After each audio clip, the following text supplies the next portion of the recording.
প্রিয় দেশবাসী, আসসালামু আলাইকুম।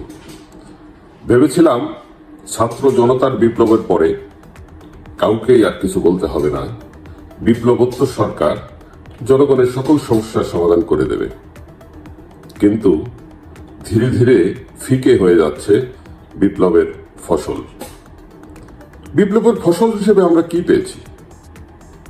আমরা পেয়েছি একটি সরকার, যে সরকার সংবিধানে নেই অথচ সংবিধান বহাল রয়েছে, যে সরকারের কাঠামো তত্ত্বাবধায়ক সরকার অথচ সেটি অন্তর্বর্তীকালীন সরকারের নাম, আর সেই তত্ত্বাবধায়ক সরকারের কাঠামো হচ্ছে রাষ্ট্রপতির অধীনে।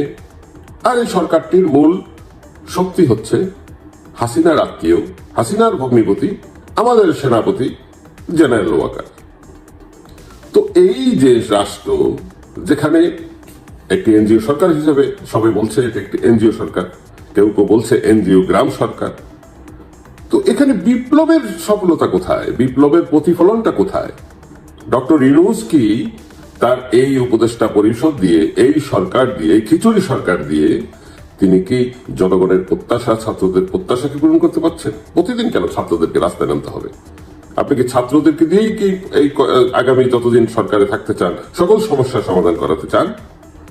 আপনার এই যে কানাখোরা টাইপের যে উপদেষ্টা পরিষদ, যারা এখনো শেখ মুজিবের ছবিটাকে তাদের পিছনে লাগিয়ে কথা বলতে চায়, সবাইকে প্রদর্শন করতে চায় নির্লজ্জভাবে জনগণের ইচ্ছার প্রতিফলনের বিরুদ্ধে, আপনি কি সেই সরকারকেই আপনি আগামী দিনের জন্য জনগণের উপরে বহাল রাখতে চান? কিভাবে? এই বস্তা পচা দুর্গন্ধময় একটি সংবিধানকে সাথে নিয়ে আপনি চলতে চান? আর এই যে ছাত্ররা, তারাই বা কতদিন আর আপনাকে ধাক্কা মেরে পিছনে শক্তি বহন করে আপনাকে চালাবে? সবকিছু বাদ দিলাম, আমি সবকিছু বাদ দিলাম।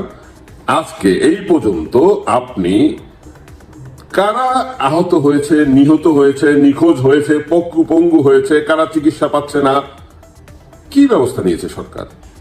আপনার তো লজ্জিত হওয়া উচিত।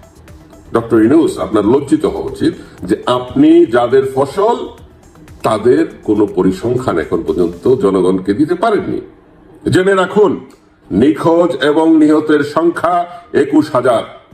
আপনি বিগত দিনের স্বৈরাচার বা যে কোনো রাজনৈতিক সরকারের মতো আপনি যদি সঠিক সংখ্যাটা বলার জন্য দ্বিধান্বিত হন, তাহলে আপনি এই জনগণের প্রতিনিধিত্ব করতে পারবেন না, জনগণের সরকার হিসেবে থাকতে পারবেন না।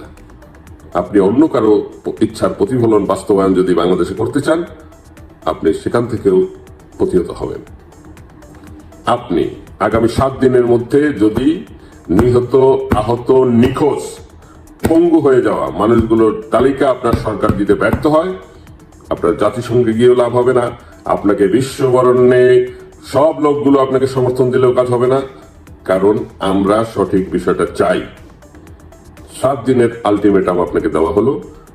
আমরা বিপ্লবে নিখোঁজ, নিহত, আহত, পঙ্গুদের তালিকা চাচ্ছি। এরপরে আপনার সাথে কথা হবে, সরকার আপনারটা থাকবে না জনগণের সরকার প্রতিষ্ঠিত হবে।